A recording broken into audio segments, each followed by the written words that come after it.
Yeah, so welcome everyone, and thank you to Kiln for inviting me over to this wonderful venue. I don't think I'd ever be able to present in such a beautiful location, reception room. But yeah, thank you Ernest for like a great intro of myself. But yeah, I'm JK. I used to work at Stakefish. I was the head of business and strategy there. And Stakefish, for those of you who don't know, was a pretty big validator across multiple chains. Just a quick question, who here has worked on validators or running validators? Cool, yeah. So this product will be for you guys as well, but for other people as well, but hopefully that you find this interesting. So yeah, I've started a company called Apybara, and let me just first start off by explaining what Apybara is a bit. So Apybara itself, our goal mission is to bring more transparency and accessibility to the staking ecosystem. DeFi NFT, I myself have done a ton of farming on DeFi Summer, but and DeFi NFTs of course is bringing the mainstream into crypto.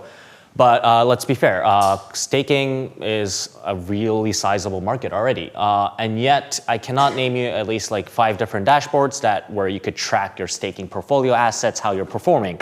And think about NFT and DeFi where I could definitely name you at least 2-3 good dashboards where you could keep track of stuff. So let me tell you and emphasize why staking is important. And for validators, this might be familiar, but for those of you who aren't familiar, at least you might have heard of LSTs, right? LSTs are really taking center stage. This is taken from DeFi Llama, and liquid staking is like the top of all the DeFi activities. It has like the largest TVL. But here's the thing, LST rewards don't just come out of nowhere, out of thin air. It doesn't come out of like creative tokenomics. It's not like you're trying to farm governance tokens. And it doesn't come from like providing liquidity. LST rewards actually come from validator and staking economics behind the scenes. And what that means is that as validators perform work on a chain, whether they're proposing new blocks, testing on new blocks, or like processing transactions from users, this is where the actual yield, rewards, whatever you want to call it, comes from on LSTs. And let me dive a bit more deeper then. And you would imagine like validators are all created equal, and if you start staking, like you get rewards automatically. But let me take Polygon as an example. On Polygon, each validators need to report on chain on Ethereum a checkpoint where they say, oh, this is the state of Polygon, and they commit that to Ethereum. This happens roughly every 40 minutes. And they only earn rewards if they post a correct checkpoint on Ethereum. And you'd be surprised that currently today about 10% of all stake was delegated to validators that are really not like up to speed. And this means that you're earning subpar rewards by delegating or staking with these validators. So if we extrapolate this annually, like that's about like $300,000 worth of rewards just left on the table. The stakers could have easily just staked with the right proper validators and actually earned that 300K, but alas, that's not the case today. So there's a real big impact of actually underperforming stake. You're losing out on rewards, and of course, if you have these subpar validators, that means the protocol is just slower, you have less security on a protocol. There's some cool tools, of course, out in the market today, and I wanted to give them a proper shout out. Like Rated has some really good analysis on Ethereum validators. StakingRewards.com also has a pretty good overview of staking yields, and they do have a verified validators program where they do some off-chain audits around how validators are operated. And also Observatory Zone by Rockaway Labs, where they score validators for different decentralization metrics, primarily on the Cosmos ecosystem. And so we wanted to throw our hats in as well. At Apybara, we wanted to help join these other projects and really help provide more transparency around the staking ecosystem. And the way we tried to approach the first problem, like the first product that we wanted to build out, was we thought through what DeFi Llama did for DeFi. Right? Before DeFi Llama, it was very difficult to understand how different DeFi protocols ranked against each other, which DeFi protocol you should really pay attention to. So similar to what DeFi Llama has been able to do for DeFi, we want to do something similar for the staking ecosystem. So we want to, that's the main sentence that we're using. Like we want to help empower users to make knowledgeable staking decisions. And so therefore we've focused on 2 key themes. So we wanted to really try to provide the ecosystem with the latest benchmark rates around staking. And I'll show you how that looks in a bit. And then also we wanted to create a cheat sheet to help you understand how staking works, because if you don't know the risk profiles of staking, well, are you really making the most knowledgeable decision? So we're happy to announce to the public for the first time that we are launching protocol staking, which is Apybara's first product. Thank you. So protocol staking beta, we're going to be announcing this in about 4 hours. It's currently live today. You could check it out at protocolstaking.info. And this is where you could check out the latest statistics. So you could check out like the total value staked, reward rates, staking ratios, and inflation rates for different protocols. And I'll show you in the next couple of slides how this looks today. So this is how it looks today. Beautiful. We have 50 protocols supported. Outside of Ethereum's reward rate, where we do rely on Rated's data, comprehensive data, all the other data points here, we've manually gone through documentation, code bases, to really understand how to calculate each of these numbers. And so, you could already see like the top 5 chains based on total value staked is like Ethereum, Solana, Cardano, Aptos, and BNB chain. You could already start doing some cool stuff by for example, sorting by inflation rate.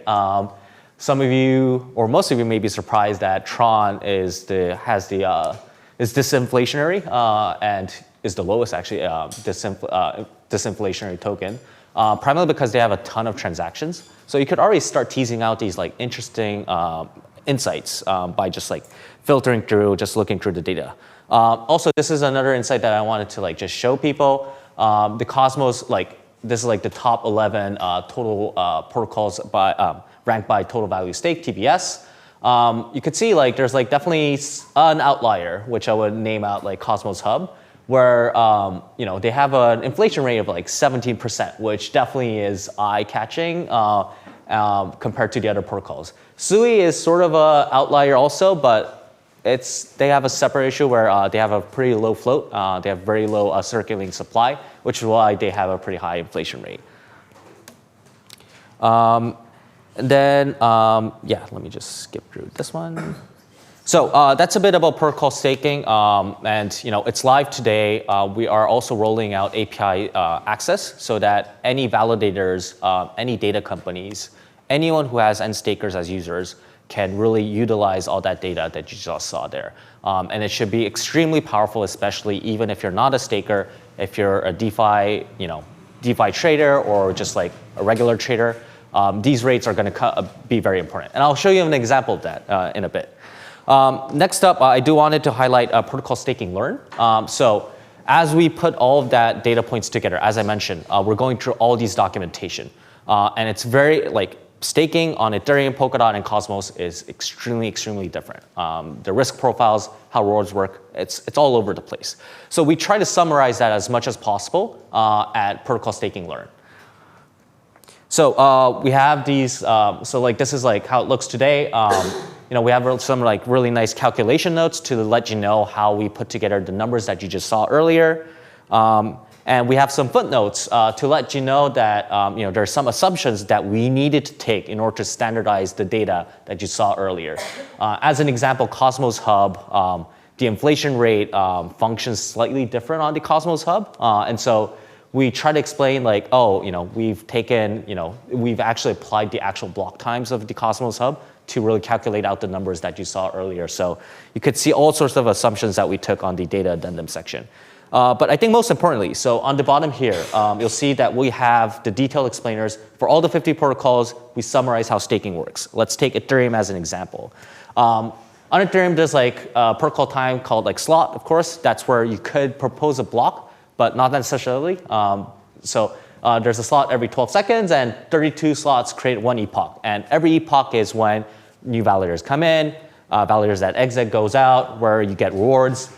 So we try to summarize and create a table of just helping you understand how staking functions on each of the protocols. And we have a really nice diagram of when you start staking, when you could start expecting your rewards, when you start unstaking, when can you expect all your stake to be unstaked. We also have a nice table of just thinking through the risk profiles, are there penalties, slashing, can you compound your rewards? is there a minimum stake amount, which of course Ethereum has, of 32 ETH. And LSTs, of course, are a way to get around this. So yeah, let's take an example of like how this would apply in the real world, how like our app could be used, especially even for like DeFi trader, from a DeFi trader or like a trader's point of view. So you could start off with a learn page to learn about like Atom staking, the Cosmos' native token. You can learn about like its different risk profiles, like how frequently you could earn rewards. You could take your time on this. And then you could come to our main app to understand that, look, Cosmos Hub is currently yielding about 22.42% of rewards. Cool. So, but like, how could I use this into, how could I use this information further? Well, interestingly, if you look at different lending protocols on Cosmos, namely there's UMI and Mars protocol, which are like the two biggest lending protocols on Cosmos. You could see, to borrow on UMI, it's only 11.7%. And on Mars protocol, it's 17.41%. And you could easily see, as a DeFi trader or trader, there's an easy arb to be made here, because you could borrow the assets here and then just stake it, which is effectively almost a risk-free yield. But of course, keep in mind, there's going to be smart contract risks, et cetera, et cetera. But still, point being that, look, there is an arb potentially. So hopefully that shows you like how you could start thinking about staking and how it could like really become an input into your decision making of your crypto assets. So just to give you a heads up about our our upcoming roadmap, we are planning to like support like time series data so that you have a more comprehensive understanding of like how rewards have fluctuated over time.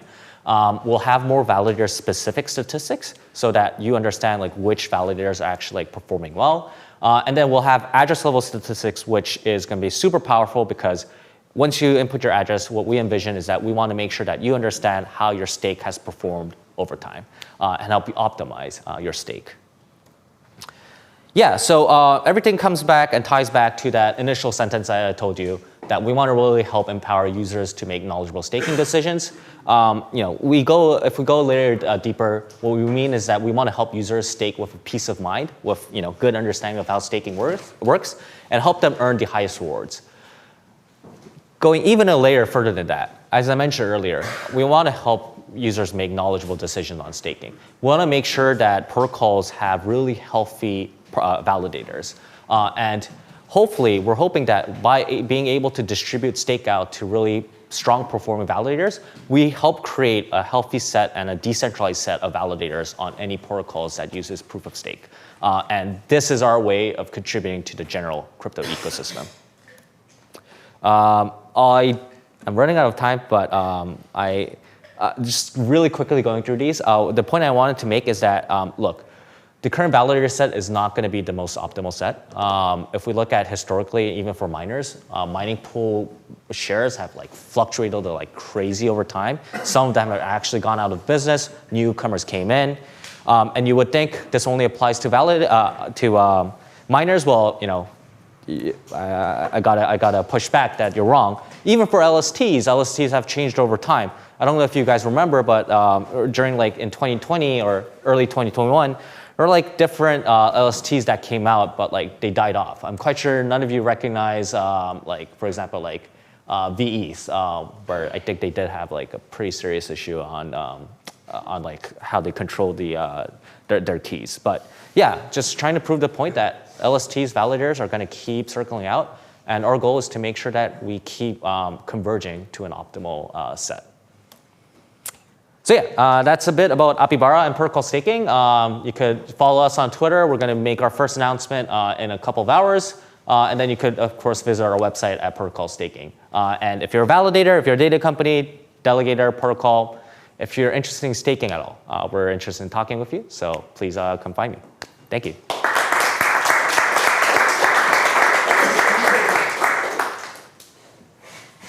Questions for JK? Actually had one. How do you guys maintain, particularly for the protocol staking info, like the details of each protocol, how do you guys keep that up to date? That must be a big task. Yeah, that's a good question. So we've spent at least 3 weeks to 4 weeks now just basically creating these different, like we call it internally a circuit breaker, where we're monitoring for any data weird outliers because that should tell us that there's going to be a protocol upgrade or there's some economic factor that changed. And so this is sort of our way of trying to stay on top of all the protocols. But also we have plans potentially in the future to really have bounty programs because we feel like, yeah, it's going to be difficult for us to monitor all 50 chains, but the community members in each of the protocols are incentivized to make sure that the information is correct and they're really passionate. So it would just take a slight nudge for them to really feel incentivized to help correct any inaccurate information. So this is like the two ways we're trying to approach the problem of trying to stay up to date across 50 protocols. And 50 protocols is not the end, let me just make it clear. We want to support as many protocols as possible, similar to what DeFi Llama has done for DeFi. Excellent. Thank you guys.